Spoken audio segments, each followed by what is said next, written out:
everybody. Welcome back to another episode of Bulletproof Dental Practice Podcast. It's just Craig and me today. And we should have hit record a while ago because we were talking about how to customize an F1 250 Super Duty, whether or not it should just get the wheels or the suspension or go full Roush. We didn't really know what to go with that. It would have been nice to crowdsource that. These are good. These are conversations we have. And I don't know if that would have been worthy of hitting record though, Craig, but I say go full, go. You won't regret it. Yeah, I'm gonna go full with it. COVID has ruined a lot of things, and if anyone's trying to buy a new car right now, you know what I mean. You just cannot get them, which has caused the escalation in used prices.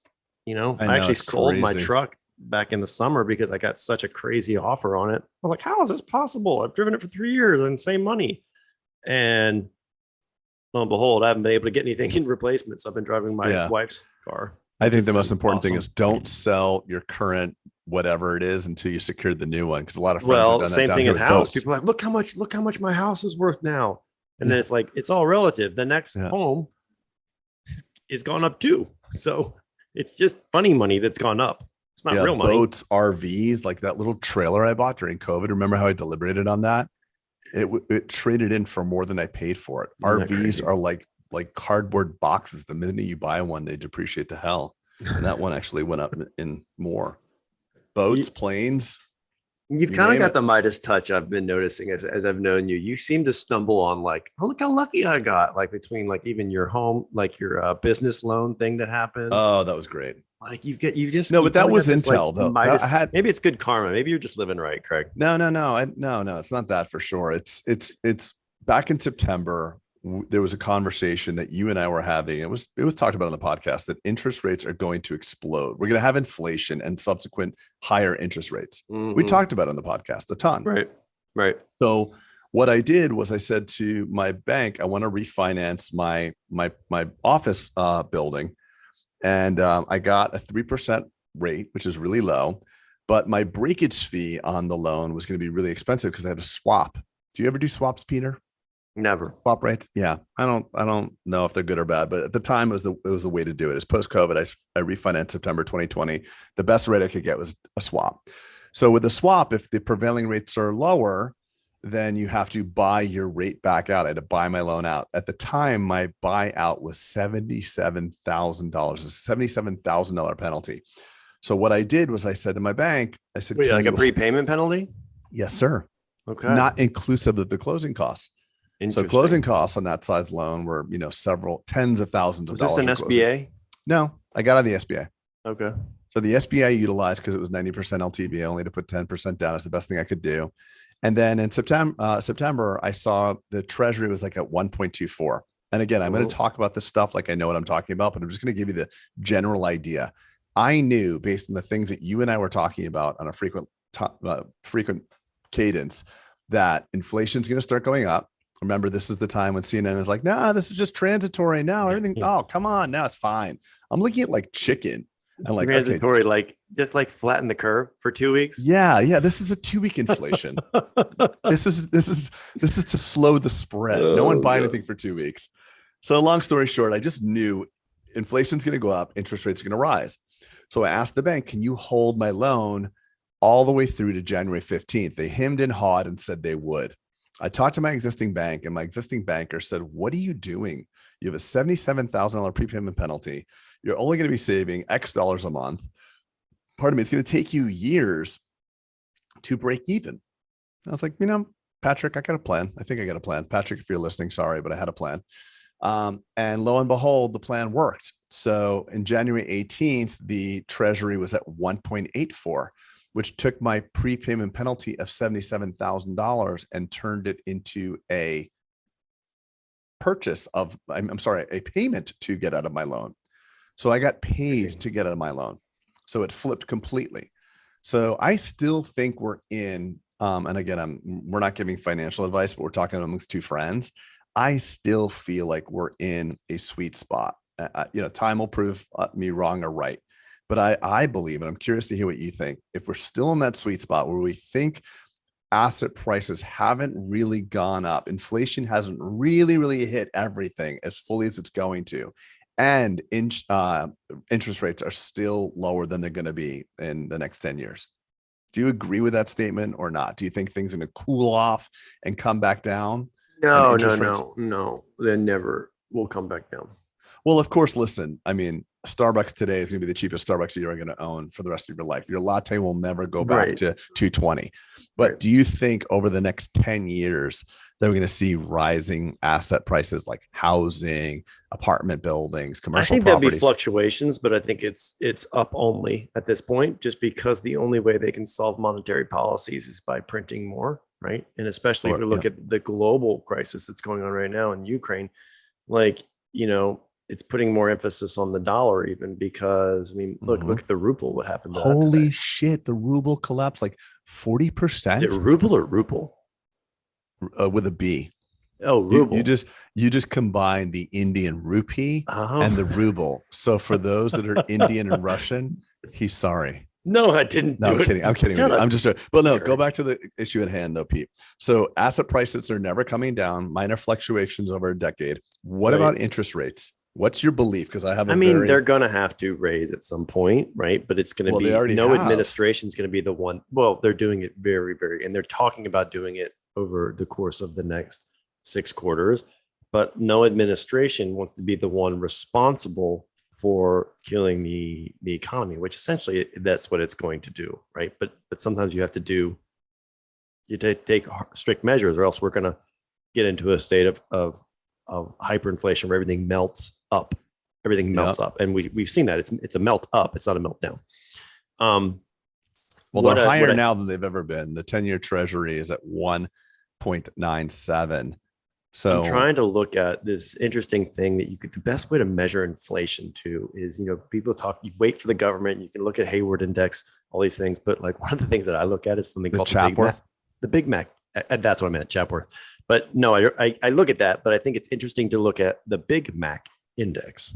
Okay. Where do I find this? This is just Google Big Mac Index. Okay. Just a measure of, Burgernomics. A Burgernomics. Well, I guess that's, so they're talking about the price, and you can see it trending over time, and it doesn't go down, Greg. No. Well, what does go down? Right. And I think that was your VCRs, point. I guess. Does it come back down? Absolutely. Does it? Well, VCRs. So right now, like the price of a Big Mac is $5.81, and in May of 2004, it was $2.90. So there's been 100% change in 15 years. So in the US. So it's a good little index, and people are probably wondering, what the hell are you guys podcasting on today?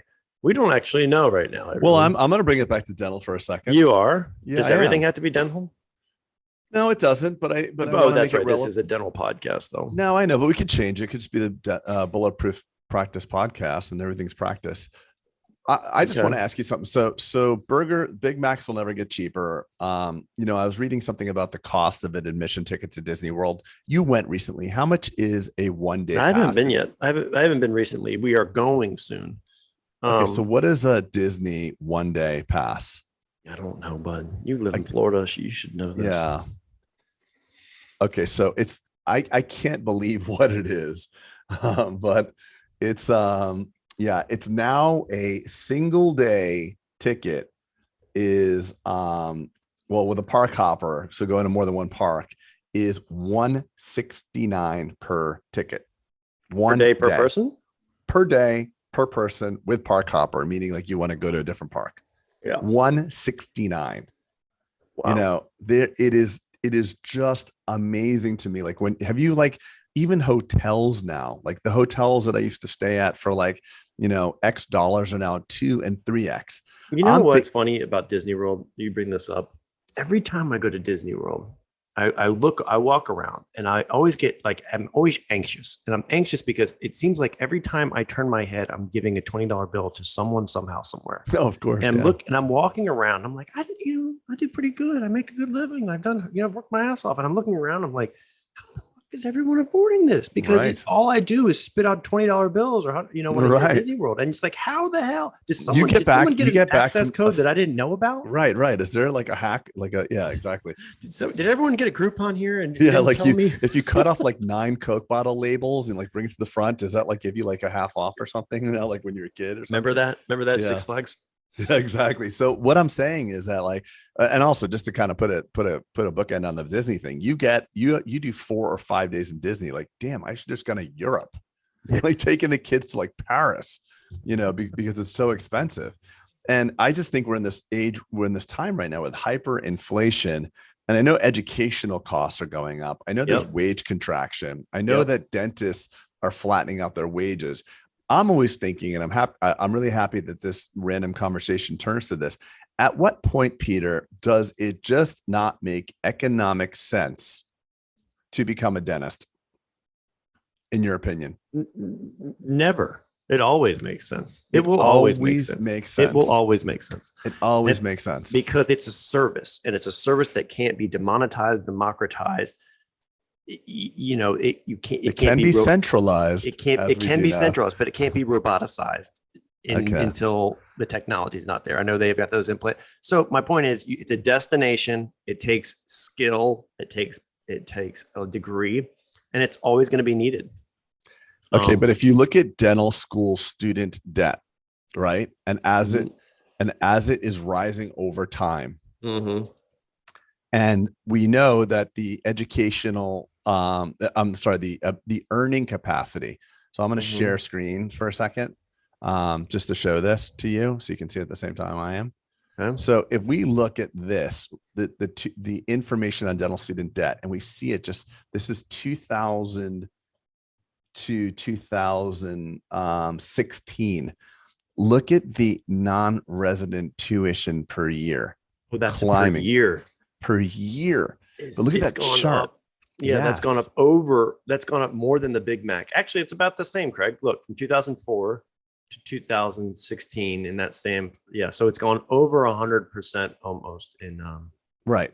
And we know, I think it's safe to say now, I mean, I'm not trying to get political, but I don't think Joe and Kamala are forgiving your student loans. Is that safe to say right now? Well, we talked about that on Bulletproof Network, right? Where it was like, if people get their loans forgiven, I promise you it's not going to be quote unquote rich doctors. Well, yeah. And it's not also really free. Like the money that everybody was handed out during the pandemic, all those checks, your gas is so much more. Your pork and your chicken and your groceries and your everything is so much more that we're all actually paying for it. There's no free lunch.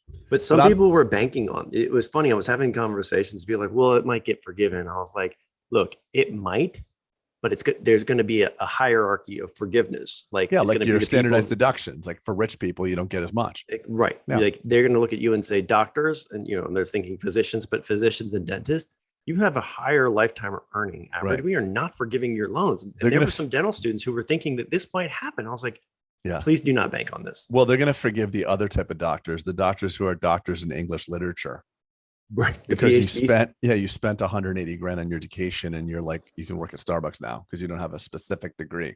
I want to just add one more little thing to the hopper that we're talking about. So I have Dental Financial Freedom as my financial advisor. And that's the division through creative planning, which and periodically, yearly, in fact, they say, hey, has anything changed? What are you doing? Are you still on track to send the kids to college?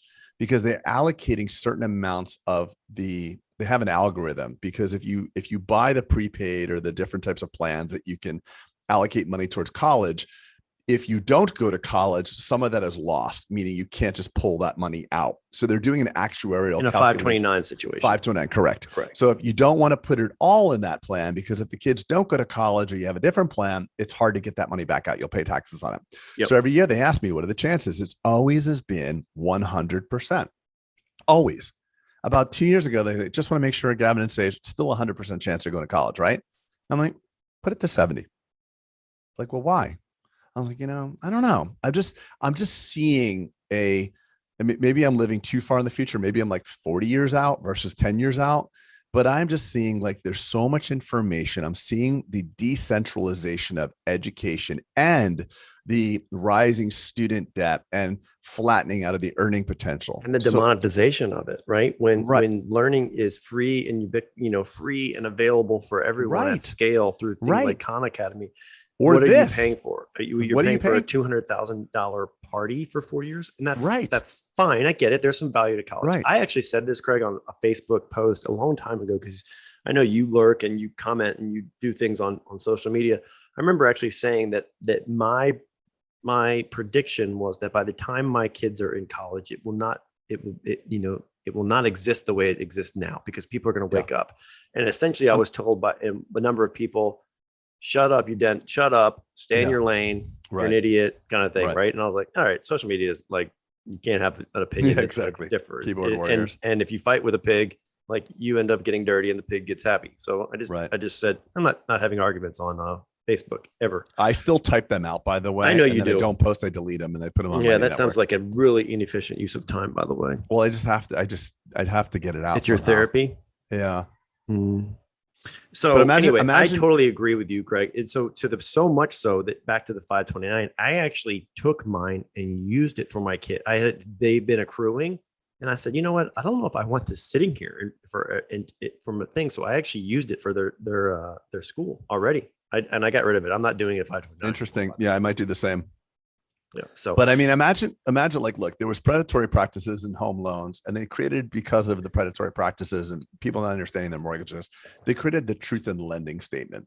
right. So imagine if when you're signing these documents, which are non-recourse, you're going to pay this institution shit tons of money. Imagine Mhm. if whilst going through your graduate program, you're going to sign up for the whole program, the 4-year undergrad and the 3-year English literature PhD. They see your Mhm. total cost of education over 30 years or whatever, 40 years is going to be X. And the average person, like, you can almost see like when you buy a car, it says the average cost of gas for this car is between this and this. Yeah. Because they want to know, like, hey, you want the F-250? Cool. You're going to spend $1,000 a year more in gas than if you buy the Toyota Camry. The Ford Fiesta. Exactly. So imagine if education had that, like, okay, Peter, you're going to do the English Lit combo program, supersized combo Mhm. program. You're going to be $290,000 in debt. The true cost after 7%, interest rates, because those interest rates on student loans are freaking ridiculous. It's going to wind up being 800 grand or Mhm. 900 grand. And our studies show that the average earning for those people in English Lit is between $52,000 and $72,000. And Yeah, by so that, it will take it's just you indentured 84 years. servitude at that point. 84 years to pay that off. Still want to go forward? Yeah, So- you mean so there almost a truth in lending. There should be a truth in Exactly. education. Exactly. I exactly. agree. I agree. The unfortunate thing is obviously if you start doing that, meaning I had professors in school that basically said, hey, Boulden, you're not smart enough. You're not at the top of the class. You're not going to be an orthodontist. You're going to make this. Right. You're going to be a general dentist the rest of your life, and this is what you're going to make. And it was 130,000, I think, at the time they told me. And I was like, Yeah, okay, great, because I make 0. I told you this, that. right? And so, like, I think sometimes that's almost like a dream crusher, because I accepted that as like, okay, because what do I know? And you're the professor, you know it all. But B, I think it's also like, if, for instance, where I'm going with that, Craig, is if you told someone truth in education, they would, from a fact standpoint, they would say, oh, that doesn't look very good. My answer is no, I don't want to do this now.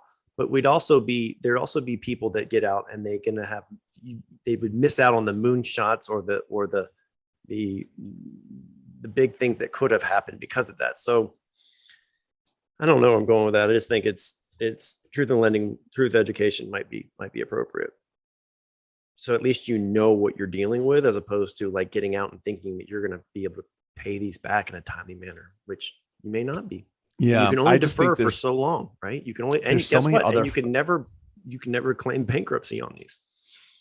there's so many other factors that go into this, though. There are statistics that show that if you are a college degree holder, that you make more money, but it's like, isn't it true that people who finish college have more perseverance, have more discipline? So it's like saying that people who don't I think it's also, Greg, from a me personally, and I advise others, I think it's the most debilitating form of of a loan too, meaning it's just something that hangs over your head for so long. Meaning a house feels better to me than having a balance on a house, because it's like, okay, here it is. It's a house, has value, it has it, and so I have a loan on it. Well, it feels yeah, fine. the loan is compounding, but so is the asset value. Right. So the goal but there's is nothing more to me in terms of there was it's like a something credit card debt. It's fixed and it's yeah, getting it's almost larger over like, time. God dang, it Yeah. just feels so taxing from a dream standpoint. It's like, oh, I can't get out from under this. And so I've always advised people, and they're like, well, I could pay off my student loans, and I stop them, like, just pay them off, get out with it, get out from under that and move on. Right. Because Yeah. otherwise it's like, banks look at this weird when you try to go for more underwriting. I didn't want this to turn into a student loan conversation, by It the way. won't. It won't. Right. What It else? won't. It's really about a knowing yourself conversation. And one of the things that happened this weekend, I was out at my buddy's. My buddy owns this ranch. It's really fun. I went there for New Year's, and there's like all different things to do. And one of the sons. Can I say something before you Yeah. start pivoting? Actually, I Yeah. know I just said, Craig, and I'm sorry. But that means a hard pivot for me. I wanted to turn No. real quick on that. No, but it's good. But one thing we did talk about is because we've actually coming full circle. We talked about asset prices going through the roof, which means if you have a home or have some asset, it's probably escalated in the time of COVID. So there's the silver lining, which means if you have an asset that's worth money, you can take and borrow against that typically and get out from those student loans, like I'm saying, because the amount that you borrowed has stayed constant. But your assets, if it's a home or something that you can take, usually you can get into that in a tax deductible standpoint. And I know we did a big podcast on that, but that is a great strategy for just reclassifying your debt and getting out from student loans. Now go on your hard pivot, please. Away from that. Yeah, well, I just, it's going to be away from it, but I love dentistry, and I know that they can't roboticize it. And I know all the things you said to be true. And I agree with you on everything you said, but I take a counterpoint, Peter, to the idea that it will never happen. If I'm seeing what I'm seeing as a rising cost of becoming a dentist, and interest rates are going to be rising, there is going to be a point where it's like, okay, I know you love it, and I know we love it. Yep. It's just not financially sound to do this. I really do believe we're coming to that. And it actually, that's what we think. Comment below, because I actually read all the comments, especially on YouTube. I love them. Comment below, give us your counterpoint. We'll answer them, or go to the Mighty Network. I want to hear if people agree, if there's going to be a point in the future, or maybe it's now, because you and I are a little out of touch with that. There may be a recent grad who has a friend that's 1.1 million, and then maybe their rate is 7%. I mean, at that point, Peter, does it start to weigh on you? Guess what's not been adjusted for COVID inflation, by the way? Insurance reimbursements. Well, no, it's going down. Right. So salaries are going up, cost of doing business, profit margins are contracting for guys like us who are service providers. For those selling cars, they're all sold out. They can't get them. My friend's a Peterbilt dealer. He sells trucks. He usually sells 5,000. He can only sell 3,000 this year, because he can't get the trucks. So of the one remaining practice that I had, Craig, that was a PPO practice, guess what I had to do? Turn it fee for service. I turned it fee for service. I sent out letters a month ago that basically said, and it really wasn't. And so there's been some fallout, not a lot. But it was basically like, look, we cannot, and this wasn't BS. It was like, we cannot afford to keep going along because insurance has not raised, there's been all these there's been all these rising costs in supplies, backlogs of getting materials. We're overwhelmed in this practice in terms of capacity. We had to pay people more, and insurance reimbursements have either gone down or stayed the same. And so we just can't afford to keep off. Labs have gone up, like everything has gone up, right? And so we had to make the decision. And luckily, by the grace of God, everything was so busy, meaning we were putting out new patients until November. And this was back in January. So we had a different problem to solve. But I had made the draconian move to just say, you told me, and it was good advice. You and Erica told me, like, look, because you've done this. Yeah, you've titrated off, and they said, look, take your worst plan and start titrating down, get rid of them step by step. I felt, and time is going to prove if I made the right decision or not. Well, listen, insurance is a faucet. Let's say But you I made the turned them all. wrong I turned the decision. entire faucet off, And I've I done sent that. out I've letters done and that. this, I and sent it a Dear could John be. to everybody and sent them all off. And guess what? We've started to get bad reviews. But it's from people saying, well, look, what are you, this is just a money grab. And right. And it was, and so it's unfortunate, but guess what? We were getting bad reviews because we were booking people out 11 months anyway. So it's like, I'm damned if I do and damned if I don't. And honestly, Peter, let's just say it all, God forbid, it all flops on his face. You turn on the damn thing. Everybody loves it. It's insurance is a titratable, it's a faucet. When you're first starting out and you're waiting for a button to chair, there's no badge that's saying, I'm fee for service. And you're waiting all day. Turn the goddamn faucets on, all of them. And then when you're booked up 2, 3, 4 weeks or a month or so, turn off the worst one. And then when you booked up 2, 3 months ago, 2, 3 weeks again, do the second one, the third one. But yeah, I think you're a little bit more of a, you like to roll the dice, you like the adventure. So it worked for you. I've done the same thing. Now we do it a different way. But I just look at this and I'm looking now. I'll share the screen just for a second. It's from ASDA. And I just think that this is it's not American Associate. What's ASDA? Student Association, right? Yeah, it's the Student Dental Association. The I just average. Think, oh shit. But I'm just saying it's going to hit that point, Peter. It does. No, go back to that. Go back to that. I know you got rid of it real quick because I said I didn't want to focus on debt. Yeah. So let me tell you 2020 stat. You can imagine what it is. Yeah. Maybe we'll I know know that there's soon. been tuition increases since then. We'll know soon. So anyway. Here's where I'm going with it. So I had a very, very pivotal conversation for me this weekend. I'm riding around with my buddy Lee. Lee runs this ranch and it's called Lightsey Family Ranch in Florida. It's really cool. And his son Mason is 14 years old or 15 years old. And I'm watching his kids working in the business. They're being homeschooled now because they're too damn important to the business. They're running around, they're moving stuff. They're, it's 2,000 acres. The business of what? What business? It's a ranch, like hunting lodge. They have bird hunting, they have eco tours, they do weddings, but it's a big amount of property, tractors, mowing, moving hay, like they have deer, it's just tons and tons of work. So long story short, I'm in this, side by side with Mason. I'm like, hey, Mason, what are you going to do? You're going to go up? Are you going to go to college? He's like, nah, he's like, I got everything I need right here. I've got a 14-year-old boy driving me in a motor vehicle with my son. He's like, look around. I got everything I need right here. I got everything I ever wanted. He's not wrong.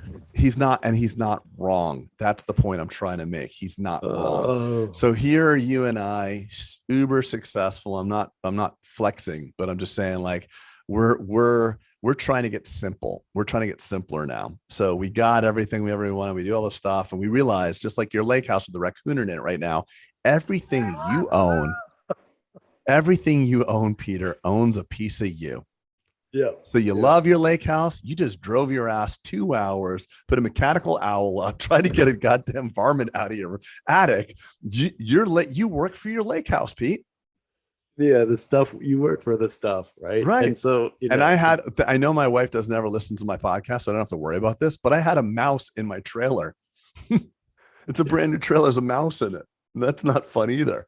So I think what I'm trying to say here. Well, and like your friend who just bought a 130-foot yacht. Oh my God, he's working his ass off right now. He had such drama. I felt so bad. I mean, I don't feel bad. He's a billionaire, but he's bought this boat and he is dealing with so much crap. The captain resigned and it's in, I can't even beat the lawyers and inspections and non-recourse. And he has to put this money forward. Is it going to work out? There's a saying for boats and planes. And I can't remember what it is. I think it was just boats and planes. Yeah. It's flies and floats. That's it. No, there's one more. I can't remember what it was either, but flies or floats. Flies or floats. And anyway. Yeah. So if someone knows, put that in the comments. I think it's just actually that, if it flies or floats. Okay. It is. I'm pretty sure about that. So what I saw was, I was like really, really happy for my friend Lee and his son and his daughter. But I was also really envious of the fact that, like, we have our businesses. Gavin, my son Gavin, told me, Dad, I want to be a dentist. I want to take over your business. I want to be that. I want to be in the business. He's 9, and I think it's cute. But like, if he really wanted to take over my business, would it be a good idea, Peter, for him to go be no. You didn't let me finish. would it be a good idea for him to be a dentist? Or what would be the best way he could take over the business in my specific situation or your specific situation? If Brack said, Daddy, I want to be a dentist. And you said, well, why? Well, I want to take over Atlanta Dental Spa. I want to run it. What would you say? What would be the best use of his time? Dentist, MBA, I'd say that's internship. It's 16 years from now. Like, who knows what's going to happen, right? But where you stand right now, what would it be? I don't know. I mean, I would still recommend if my son was like, I want to be a dentist, I'd be like, yeah, it's everything you want it to be, right? Yeah. It can be solid and stable. It's like on Mighty Network. Someone was talking about how like this young dentist was like, I got into dentistry really because like I really just wanted stability and I wanted some money. And now I'm learning that like I don't really want to be a dentist anymore. Okay. But I would tell him that like, look, dentistry is everything you want. You can flex your craftsman, you can flex your honor, you can flex being a craftsman and an artist and a scientist, but you can also flex being an entrepreneur, and you can flex being a leader, and you can flex all these things. So you can be, you can also flex being an employee and an employee part-time, or whatever it is. But and that's it's anything you want it to be. And I don't think there's that many professions, Craig, that allow you. And also, and by the way, your income there's no ceiling like most, right? You can probably get average, or you can go as much as you want. Like obviously, we know there's dentists out there like Rick Workman who are billionaires now because of dentistry, right? So there's anywhere you want to be. I'm not saying, I don't know, I'm just giving some context to the billionaire thing. No, I love that. So I love the idea that it can be whatever you want. And I don't would say know. And there's not many professions left, Craig, that you can do that, where you have autonomy, where you're pretty much guaranteed a good income if you graduate the craft. Yeah, you can live anywhere you want. There's a high demand. Like if you want to be a ski instructor, you can't live in Hawaii. I'd say go for it. I wouldn't recommend, honestly, and I'm not having doctor hate, but I wouldn't recommend he go and be a physician, quite honestly. Right. Now, 20 years ago, I tried to get into medical school. Yeah, you were too dumb, right? I was too dumb. I mean, Craig, you might not be wrong on that either. No, it's all good. Thank God you were. No, I actually just or else gave I'd be up. podcasting with George fatigued. Hariri every day. No, I was so fatigued by the application processes. By the time I literally went to one dental thing, and I was like, if you all take me, I will stop all other schools and stop trying to go to medical school. And they're like, yeah, we'll take you. And I was like, okay, done. I'm going back to school to party for once in my life. Yeah. What'd you say about George? No, I was just kidding. I'm like, thank God you were not a medical doctor. By the way, we got a lot of I got so much. I really loved our conversation with George, and even talking with him offline. He's just a cool guy, and their ecosystem is super cool. That there's 6 partners, and they're just cool guys. I only know one. You know what? Too, when I was a dentist for 1 year, like him, I was right about everything, Peter. I was the Bill Gates of dentistry. This right now. Oh no, he can't defend himself. Okay, no, I'm sorry. But I was a lot more confident in what I had to say 20 years ago than I am now. Just in general, I didn't know. I was really confident about everything. Yeah, you mean you didn't get you got a lot of ass kickings between now and then. I got a ton of ass kickings. And I don't want that for anybody. And I think he's right on a lot of things. Though I think you are too, but I think he's right on a lot of things. I agree. It was my point bringing that up is, I got a lot of feedback from that. I get people texting me like, oh, and everyone knows I use the word sweaty back, which is when you get a little, if no one knows that word, it's this word in my family house, which Craig, not unlike your wife, mine does not listen to the podcast, but it is her word.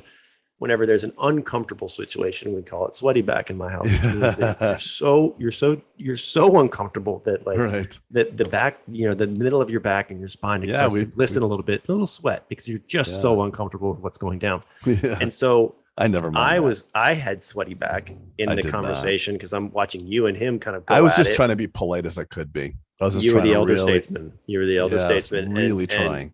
And because in my mind.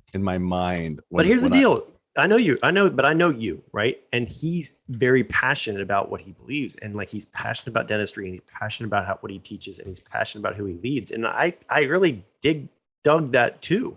Yeah. Right. And so sometimes, just being right or wrong, history will prove that. But if you don't have conviction with what you believe, right, Craig, if I sit here and say, this pen is red, this pen is red, this pen is red, and I'm fully committed to that process, eventually you're gonna be like, well, is it, right? But I'm saying you have to be so convicted in your beliefs. You can't be Yeah. like, and again, I'm not trying to relive the podcast. I think when you have a microphone and a bunch of people that listen to you, when the pen is red and people start believing the pen is red and the pen can lead you down the wrong path, that's where I think you have to I try to say but okay, it's wrong? You? Well, it's wrong when you recommend point blank, this is what you should do, because this is the most profitable. We do that. Well, we do that for us, what we want. Right. Because we're doing it. The things you say that you're doing, you've actually done it. You're like, I said goodbye to all my insurance companies. I don't know if it's a mistake. And you and I together, just said that. Calculated, we have 45 years of ass kickings. But you just said it. You said, I don't know if it's wrong or right. You're not saying my specific algorithm. I figured out the algorithm. And what I did was I said goodbye to everybody. You said, and I just reassured you, hey, Pete, you might have made a mistake, but you'll go back on. When you say you're certain, and you say I've done the research, it's just we're reliving the same podcast. We're on the same page. But I think the reason I bring that up, the podcast, is because it was really cool. Two, we've gotten some good feedback. We've gotten lots of comments from people. I think I did too. I don't think, and although it was quote unquote sweaty back in certain times, I think it's good for dentistry because they are good guys. We are good guys. And it's good to have conversations where it's not, sometimes, Craig, your favorite point is your favorite term, I should say, is we live in our own echo chambers, right? Of course. And sometimes you and I live in our own echo chambers. So it's nice to just get this totally different, passionate viewpoint from a younger dentist. Sure. And I'd love to have more on. I'd love to have more on. I liked it. I liked it a lot. I'd love those student podcasts, the ones that we had from students. We love those. I'd love those. You don't have to be an expert to be on here. I think in fact, it's more rewarding and more refreshing to have a new perspective, and a new perspective is valuable. Well, it's just like when I go to our summits, Craig. This is always what I say to people. You may not take everything here and say, oh, I'm going to do that. But here's what a difference of opinion or new intel into your world makes you do. It makes you audit what you're doing. So you were probably listening to George and saying I disagree, and here's why. And it fortified the position of what you were doing, but you weren't just taking it for face value because you had really to listening. defend your position. So defending your position, let me finish. Defending your position, whether it's marketing or leadership or the way you fired, is sometimes good when you hear other people's points of view. Right, because then you're not just playing passively. You're actually playing actively in a defense mechanism, so to speak. So it's very healthy as we look at summits and stuff. People say, well, I don't need to learn that. I don't want to know that. And sometimes you may take nothing away, but you had to mentally audit your processes from leadership, the whole Bulletproof pathway. You had to audit that, and you may have not changed anything, but it's going to be valuable for you because you had to then say, is this something we stick with? Yes or no? Yeah, you had to examine it. You had to examine it. That's exactly my point. We pulled it to light. You had to look at it face to face and deal with it and then sort it away. I mean, that's the reason why I'm as happy and fulfilled as I am, is because I've had to examine everything. I've had things I thought were going to crush me and they didn't. And I've lived through I've had the scars. And I think that's a reason that you and I are fulfilled, and that we have to examine things all the time. And I just have, I don't know what it is about me, Pete. Maybe it's my judgment. Maybe I'm just too judgy, but I just find you're pretty judgy. I am judgy. And I just, it's difficult for me to when I query someone and they don't have the level of experience and it's merely opinion, it does something to me. Maybe it's my own baggage. But here's the deal. Having 30 years of doing something some way does not make you an expert. Right. So pause for a second. I know dentists who have prepped things and done some dentistry, in my opinion, the wrong way for 30 years. So doing it the wrong way doesn't make you a master dentist. It just means you were so convicted in the way you were doing it that you were unwilling to change. Yeah. A guide's responsibility is not to solve the problem for you. There you go. But to point out the potential obstacles on the trail. And those that have taken the Mm. trail understand the dip and the tricky rock and the slippery log and that stuff. That's all I'm Mhm. saying. Theory is, there's a lot of theory, and I get really fired up about this in dentistry.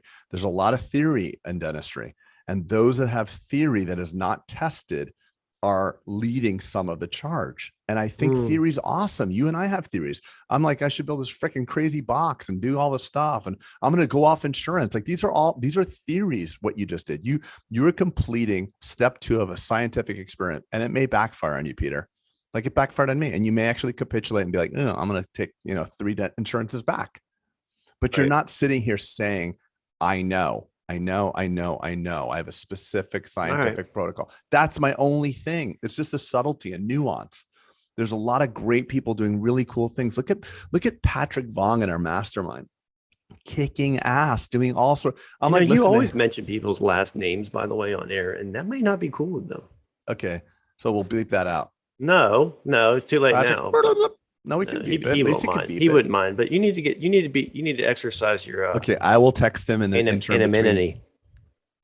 Yeah, I will do my sea anemone as well. Wait, But I thought you were will, about to make fun of me for that word. I know, because you combined it with sea anemone, which is All right, so let's stop there. I want to ask what else is going on in your world. Let's just updates beyond dental. What's on your brain other than your car, which we talked about? Like, what else are you? I really like being outside, Peter, a lot. You do. It's good. I like being outside. I like being around nature. It just leaves a really like halo effect for me. Do you go barefooted on your farm ever? No, you don't want to go barefoot anywhere in Florida, really. Oh, really? Yeah, if you're barefoot, like in the urban centers, you'll get a needle, and in the rural settings, you'll get like a rat snake or something like that. One of my hippier friends was saying you need to go barefoot in the woods because it's a grounding force. It's a connection, right? Your feet stop the connection between the earth and the everything just slows down. I just go so fast sometimes, and I want to go faster and faster and faster, and then that's just the phone doesn't work and everything slows down. It's really cool. I just really do love it. No, I like watching you. I see it on the Instagram and stuff, and the time with your son, and you really love Bitcoin farms, and I think it's nice. I do. Actually, I changed it to Boulden Farms. Did you? Yeah, I wanted. Yes. I didn't want to release it on the podcast because I thought it wouldn't be as heartfelt. You should. All my intel that bought you a farm. Yeah, you did. You did. Peter Boulden made me the money that I bought the farm with. Let it be here that it's known. And haunted me and taunted me into buying more. All these taunts. Taunted. Hey, I'm buying a Bitcoin at 12,000. Your turn. Oh shit, 12,000. It used to be 3. I can't do that. I feel like it's going to be in a bad spot for a while. By the way, why is that? I wanted to talk about that with you. Because of the Ukraine. Because of the instability. Yeah, Ukraine in your situation. People. If anything, I would have thought when it's still Canadian, correlated asset, Craig. I know, but the Canadian truckers just got their assets frozen. Right. The Russians, there's oligarchs with billion-dollar boats that can't move because of the SWIFT code. Isn't this a full-on testament to a decentralized monetary system? So these are data why is it points not running? Because there hasn't been enough time for people to connect all the dots, because we're living in such a chaotic time that it's like, so there hasn't been an increase of demand because we're in state of flux right now. When we get out 6 months and reflect back on Canada, right? And Canada is actually going so far as to persecute people who actually donated to Can you believe that? the We Fund Me or whatever it's called. Can you believe that? So they're freezing accounts of people who did donations who are Canadian citizens. So I can't believe that that's happening. So that's, there's a famous phrase in crypto Twitter that whenever you see stuff like this, people respond, Bitcoin fixes this. Whenever you see stuff like, and it does. I think didn't Elon say something? Or maybe. I don't even know. Maybe, but my point is I am not super bullish right now. I don't think anyone's super bullish about anything, Craig. I mean, I don't think just because of instability. Yeah, look, I mean, gold's not running. The only thing that's going to run is going to be oil. Because why? Because Russia has a massive pipeline. And so I think everyone literally is flee. They flee to cash in situations like this. Look at the stock market; it's all over the place. They flee to cash. They flee to gold. Doesn't change the price, and then you will kind of reassess when the dust settles and then recalibrate. But unfortunately, Bitcoin is still a correlated asset. I can't understand why. I mean, if you would have asked me 5 years ago, do you think that people will protest like peacefully and the Canadian government would seize their bank accounts? I don't I personally would have said care. no chance. I No don't chance. personally care when there's these points and it's people say, well, why isn't it doing this and why that? Like my whole thing I look at, and I've been involved in that season 7 years now, 6 years, 7 years, 6 years, is that I just want to make sure that there's higher lows forming, and I zoom out just like you should in life, and as long as the trajectory is like this, right, and there's higher lows that form, and when you have a global crisis, is the worst that it does is 38,000. Cool. You and I remember being on stage with you in our relationship, and it was 2,900. Yeah, when we had the Palm podcast, it was at 18,000.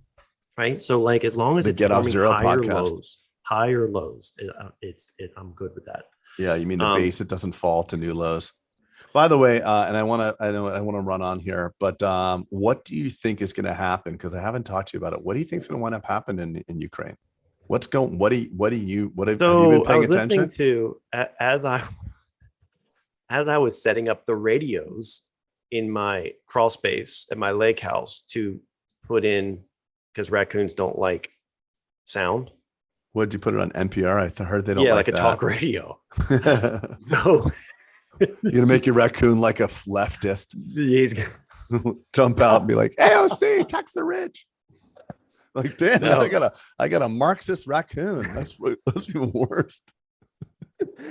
So I'm learning. I don't ever listen. Oh my god, you're funny. So I'm listening. You made it worse. I'm listening to the talk radio, right? Uh-huh. As I'm trying to like install this, lights and cameras and Nest cameras and all the things, right? Me trying to be this what do they call it? Professional exterminator.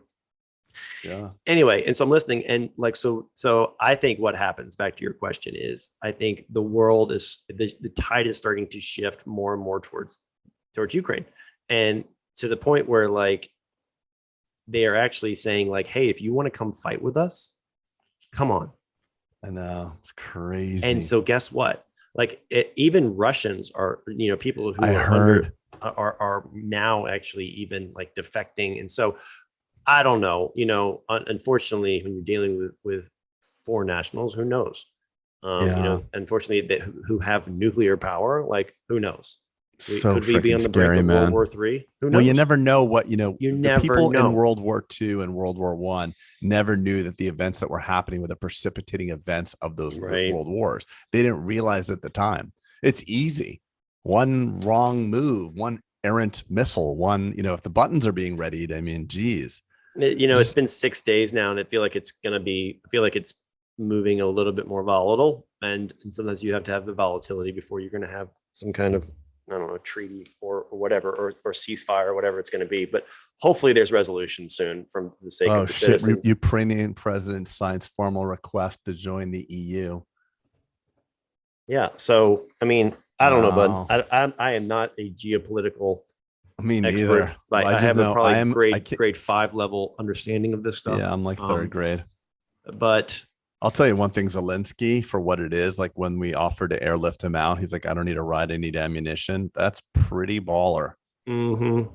And, because most leaders of their heads of states are on like Black Hawk helicopters with $1 million in their pocket and go living in London. He actually has been sitting in camps with people side by side with war helmets on. So like, we talk about leadership, Craig. We always bring up the examples, like, are you the William Wallace? Like, to me, that's a William Wallace.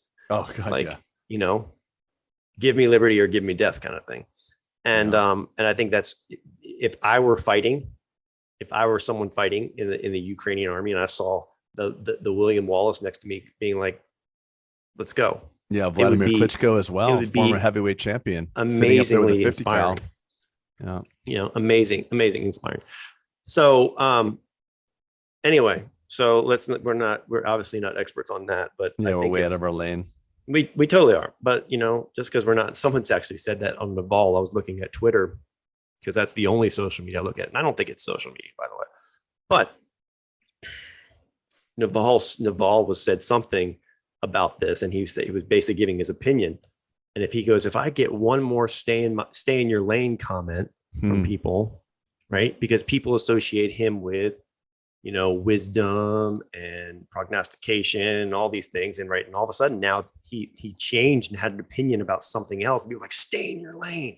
He's like, if someone else says that to me, I will immediately block you, which is just crazy. It's just crazy. Because so even Naval gets trolled, which is just fucking crazy. Yeah. So let's stay in our lane, Craig. We'll get back to dentistry.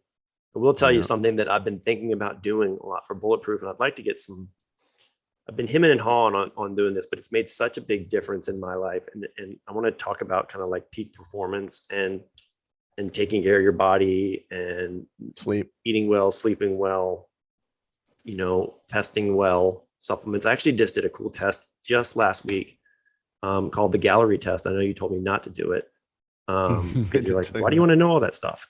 But it actually on that podcast with Tony Robbins and Lance Armstrong, Tony's talking about it a ton, by the way. Yeah. Because they're doing it down at Fountain Life. But anyway, this gallery test can test for 50 types of cancers on a microscopic level, far before an MRI. So it's new technology that has allowed for you to be able to take these kind of tests. And so there's two camps, people who don't want to know, people who want to know everything. I happen to be, as you know, in the pod, the person who wants to know everything. Well, what do you do with it? So you obviously got negatives on all of it? I haven't gotten the results back. I just did the blood draw. Okay, so what do you do with it? Well, I don't know yet. If I get back positive results, nothing. If I get back negative, it's going to mean that we need to go. Then if I get back positive results, meaning there's cancerous activity somewhere in one of the precancerous activity, then I have to take action, right? And I don't know what that action. So what would it be? I don't know, Craig. I don't know the next steps because I'm not there yet. I haven't figured out all the plans because I will cross that bridge when I come to it.